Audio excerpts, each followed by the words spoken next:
Accounts part 2 chapter 4 bills of exchange. Now पहले तो ये समझते हैं कि बिल्स होते क्या हैं। तो इसका एक अलग से मैंने लेक्चर लिया है इंट्रोडक्शन का। Bills means promissory note. वो जो मैंने आपको इंट्रोडक्शन का लेक्चर लिया उसमें प्रॉमिसरी नोट दिखाए भी थे और एक्सप्लेन भी किए थे। एक पर्सन जो गुड्स परचेज करने जाता है उसके पास पेमेंट के ऑप्शंस होते हैं, या तो वो कैश पे कर सकता है या चेक से पे कर सकता है या फिर बिल्स से पे कर सकता है। अब बिल्स यूज़ कब होते हैं? समझो आज मैं बिज़नेस कर रहा हूँ, मुझे कैश पे ही गुड सेल करने हैं, क्रेडिट तो मैं करता नहीं हूँ। सो मेरे पास कोई कस्टमर आएगा, बोलेगा मुझे गुड्स परचेज करने हैं, मैं उसे बोलूँगा या तो मुझे कैश चाहिए या मुझे चेक चाहिए। उधार तो मैं दूंगा नहीं, लेकिन वो बोला है मेरे पास कैश भी नहीं है, चेक भी नहीं है। अब उसको क्रेडिट चाहिए, मुझे क्रेडिट देनी नहीं है, तो ऐसे में आएगा bills of exchange. Bills of exchange means वो मैं उसे गुड सेल करूंगा, उसके सामने वो मुझे प्रॉमिसरी नोट देकर जाएगा या बिल देकर जाएगा। बिल का फॉर्मेट मैंने आपको बताया था। अब सपोज करो ये एक मिस्टर ए है, ये गुड्स परचेज कर रहा है बी से, अमाउंट है 500। पहला पॉइंट, कैश पे गुड्स परचेज किए, एंट्री क्या होगी? Journal entry, purchase account debit to cash account, amount 500। तो ये ए ऐसी एंट्री करेगा। नाउ बी एंट्री क्या करेगा? बी ने सेल किए हैं इसको, बी एंट्री करेगा, बी ने गुड्स सेल किए, cash account debit 500 to sales account 500। ठीक है, रूल्स अप्लाई हुआ, debit what comes in, credit what goes out. अब ए ने गुड्स परचेज किए बट कैश की जगह ने चेक से पेमेंट किया है, तो एंट्री क्या होगी? Purchase account debit to bank account.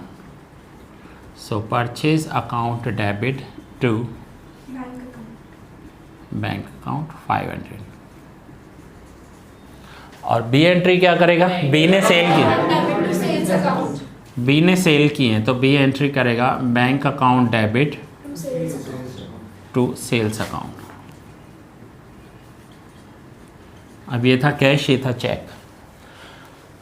But ये परचेज करने गया, ए के पास दोनों ही नहीं है, कैश भी नहीं है, चेक भी नहीं है, तो तीसरा ऑप्शन है बिल्स का।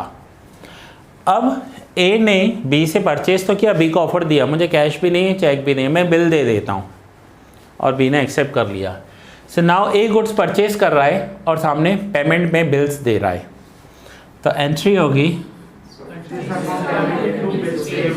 परचेज अकाउंट डेबिट टू, मैं शॉर्ट में लिख रहा हूँ, bills payable account. Bills payable यानी फ्यूचर में पे करना है, ये एक प्रॉमिस कर रहा है। ठीक है, और बी उसके लिए एंट्री क्या करेगा? Bills receivable account debit to sales account. Bills receivable जो प्रिंटेड फॉर्मेट आता है उसमें ये दोनों मीन्स जिसको पे करना है वो साइन करेगा। अब उस प्रिंटेड फॉर्मेट में हमने क्या देखा था? एक होता है पैसा लेने वाली पार्टी, दूसरा होता है पैसा देने वाली पार्टी। अब इन दोनों में से ए और बी में से लेने वाली पार्टी कौन है? बी, क्योंकि बी ने सेल किया है ना, तो पैसा तो उसको मिलेगा। तो वो जो बिल का प्रिंटेड फॉर्मेट होता है ना, उसे पूरा फिल बी करेगा, उसे पूरा फिल बी करेगा, यानी उसमें पार्टी नेम लिखना पड़ेगा ना, पैसा लेने वाला कौन है, देने वाला कौन है, कौन सी डेट को बना रहे हैं, कब पैसा देंगे, कितने टाइम के बाद पैसा देंगे, उसे कहते हैं बिल बनाना।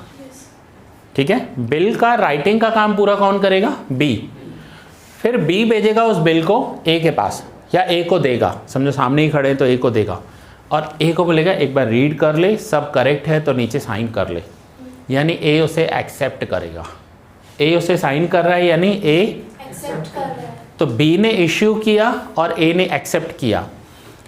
एक्सेप्ट कौन करता है? जिसको पेमेंट करना होता है, क्योंकि वो उस बिल में लिखा हुआ है। कि मैं आपको 3 महीने के बाद पेमेंट दूंगा, ये मैं एक्सेप्ट कर रहा हूँ। अब बी के पास ऑप्शन था कि ए को मना कर देता कि भाई मुझे माल नहीं बेचना है, तू जा इधर से, मैं कैश पे ही बेचता हूँ, तो मुझे कैश या चेक ही चाहिए। बट फिर भी बी ने दे दिया, क्योंकि बी ने गुड्स बेचे तो बी को प्रॉफिट हो गया। अब बी को चाहिए कैश, तो बी दूसरे ही दिन या उसी दिन सेम डे ये बिल ले जाएगा बैंक के पास 500 का, और बैंक को बोलेगा कि ये 500 का बिल है, मैंने माल बेचा है ए को, ए मुझे 3 महीने के बाद देगा, मुझे अभी पैसे चाहिए। ठीक है, बैंक बोलेगी हम 1% इंटरेस्ट माइनस करेंगे पर मंथ। अब 500 रुपीज़ का 1% कितना होता है? 5 रुपीज़।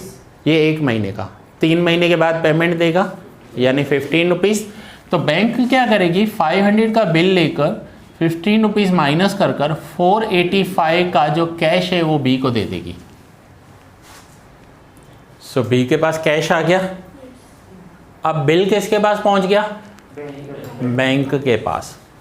अब 3 महीने के बाद ए आया पेमेंट करने, तो ए पेमेंट करने से पहले बी को कॉल करेगा कि मैं पेमेंट करने आ रहा हूँ कल। तो बी बोलेगा बिल मेरे पास नहीं है, मैंने तो बैंक को दे दिया। तो ए बोलेगा ठीक है मैं उधर बैंक में पेमेंट कर देता हूँ। तो ए चला जाएगा पेमेंट करने के लिए बैंक के पास, उधर 500 पूरा पेमेंट करेगा और अपना बिल वापस ले लेगा। अब इसमें तीनों का काम हो गया। ए को क्रेडिट चाहिए थी, उसको क्रेडिट मिल गई। बी को कैश चाहिए थी, उसे कैश मिल गया। और बैंक को 15 रुपीज़ का इंटरेस्ट मिल गया। अब हम बोलेंगे यहाँ तो बी का लॉस हो गया, 15 रुपीज़ कम मिले। लेकिन बी के पास और कोई ऑप्शन नहीं था। बी के पास एक ऑप्शन था, या तो उसे माल बेचे या कस्टमर वापस कर दे। वापस कर दे तो लॉस हो जाएगा। समझो इस 500 में वो 200 कमा रहा है, अगर कस्टमर वापस जा रहा है तो 200 का ही लॉस है।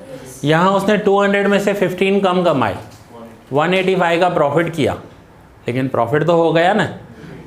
सो प्रॉफिट ना हो उससे अच्छा थोड़ा सा प्रॉफिट हो, कम हुआ लेकिन प्रॉफिट तो हुआ। तो बहुत सारे बिजनेसेस में ये यूज़ किया जाता है।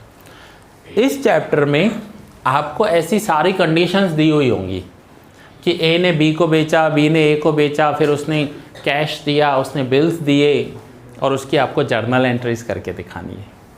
जर्नल एंट्रीज भी कैसे करनी है? In the books of A भी करके दिखानी है, in the books of B भी करके दिखानी है कि बी ने परचेज किया, ए ने परचेज किया तो एंट्री कैसे करेगा, और बी ने सेल किया है तो एंट्री कैसे करेगा।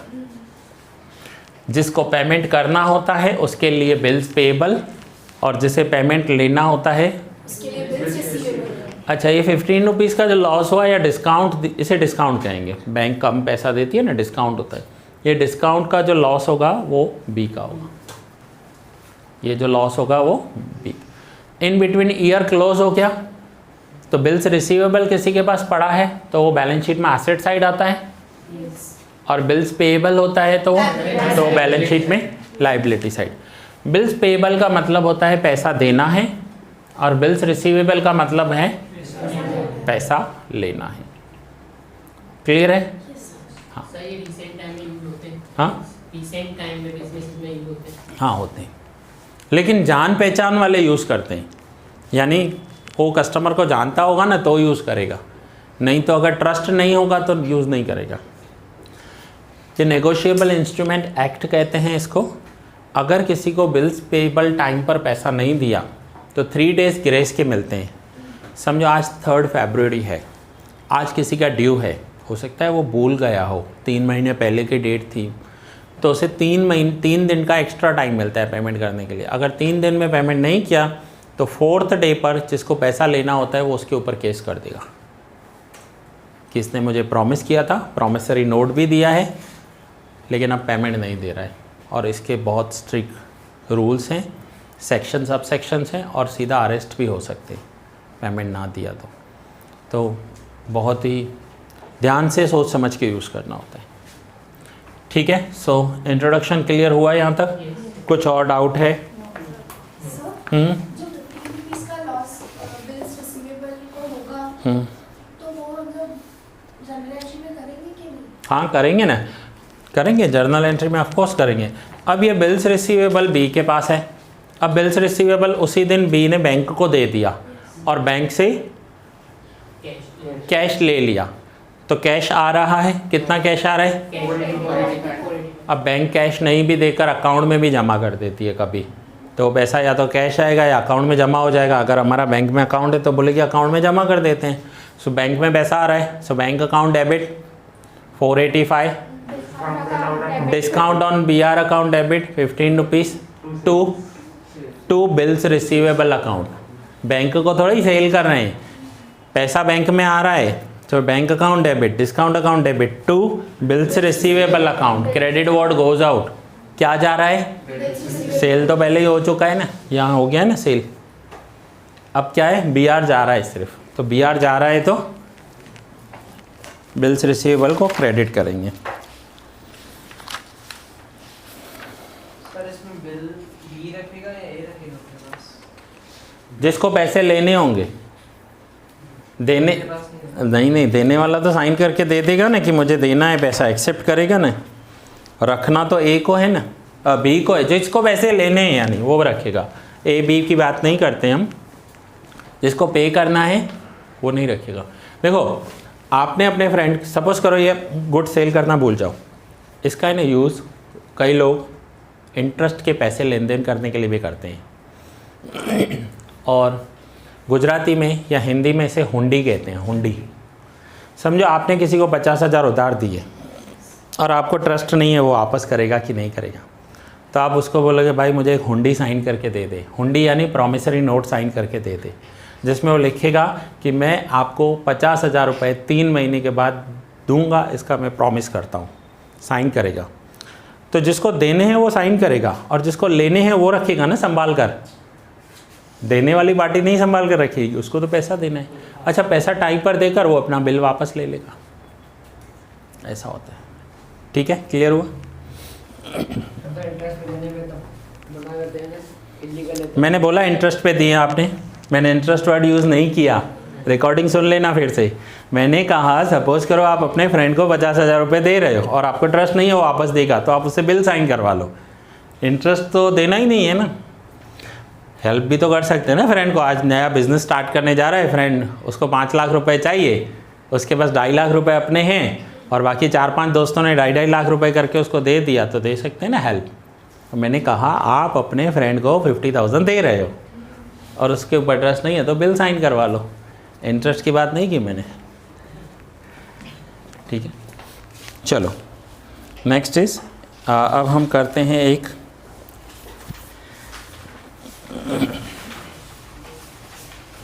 Illustration first, page number 84।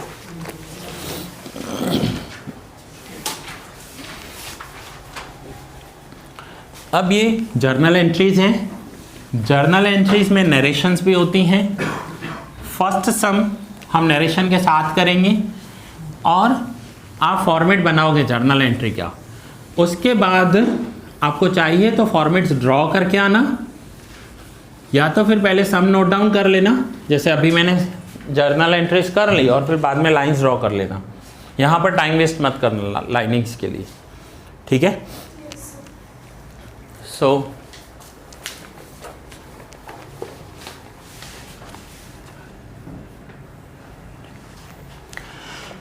First सम करते हैं, इलस्ट्रेशन फर्स्ट, ठीक है। Amish purchased goods of rupees 72,000 from Nimesh on 16th September. Nimesh drew a bill. अब ड्रू कौन करेगा? जिसको पैसा लेना होगा। तो देखो निमेश को पैसा लेना है और परचेज किसने किया है? तो सेल किसने किया है? तो पैसा मिलेगा किसको? निमेश को। तो निमेश ही ड्रू करेगा, सिंपल सी बात है। Nimesh drew a bill of 72,000 for 3 months on Amish, which Amish accepted. जिसको पेमेंट देना है वो एक्सेप्ट करेगा। And returned. Record these transactions in the books of Amish and Nimesh. दोनों के बुक्स में रिकॉर्ड करना है, ओके। तो पहले हम यहाँ पर लिखेंगे जर्नल ऑफ अमीश, या फिर आप लिख सकते हो journal entries in the books of Amish, and then यहाँ पर लिखोगे जर्नल ऑफ निमेश, निमेश है या निमेश है? निमेश है। चलो सो पहले अमीश, अमीश ने क्या किया है? गुड्स परचेज किए, कौन सी डेट को? 16।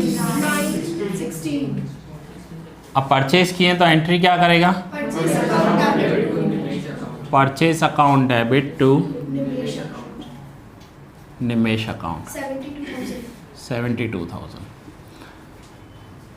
अब इसने परचेज किया है तो इसने क्या किया है? तो इसके लिए एंट्री क्या होगी? Amish account debit sales account इसने सेल किया है, so Amish account debit to sales to sales account 72,000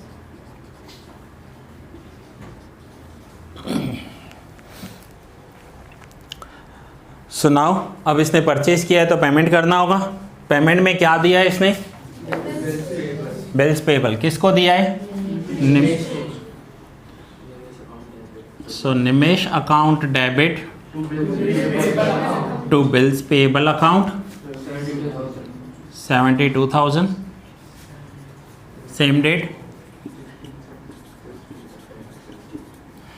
अब इसने बिल्स पेबल दिया तो उसके लिए क्या हो जाएगा? Bills receivable. तो एंट्री क्या होगी? Bills receivable account debit to Amish account debit what comes in credit the giver. ठीक है। अब देखो Amish debit Amish credit cancel हो जाए तो क्या बचा? Bills receivable to sales. Cash आया होता तो कैश टू सेल्स, चेक आया होता तो बैंक टू सेल्स। यहाँ क्या बचा? Bills receivable to sales. So now दोनों आपके पास इलस्ट्रेशंस हैं, दोनों बनाओ, दोनों नोट डाउन करो एंड इलस्ट्रेशन है, नरेशंस भी साथ में।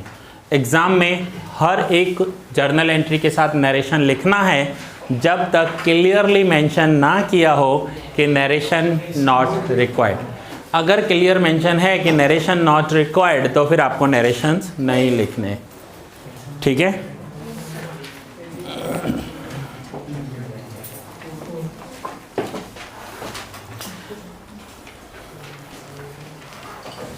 चलिए सो आज ये फर्स्ट लेक्चर मीन्स इससे पहले हमने एक इंट्रोडक्शन का लेक्चर लिया था अलग से, और फिर ये आज हमने चैप्टर स्टार्ट किया है।